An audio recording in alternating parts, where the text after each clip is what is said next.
Now with Pandas, it's possible to also make plots. All right. So this is what we are going to. I'm going to demonstrate with an example here. We are going to generate a bar plot.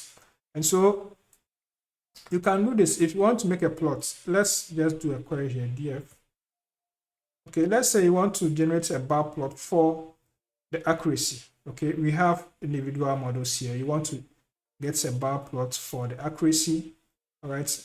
All you have to do is just make a query. We will talk about more queries later on. Okay, you can say df accuracy, that's the column of interest, and you can say dot plots kind equals bar. So this will give us a bar plot. Okay, so we have a bar plot and you can easily compare.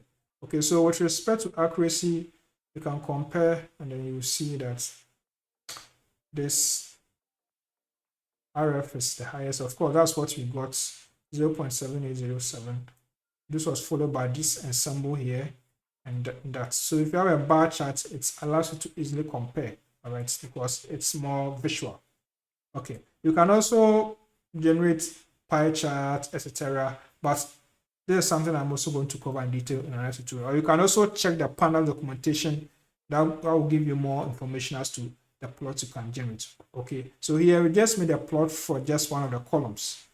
Why don't we try with another column as part of practice? Maybe we'll try. Let's say df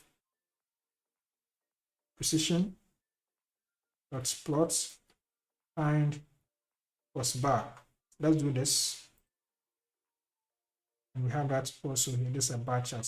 Now with charts, you can also customize them. You can add titles, X label, Y label. Okay, so these are things I'll cover in other tutorials as well. Okay, so let's proceed.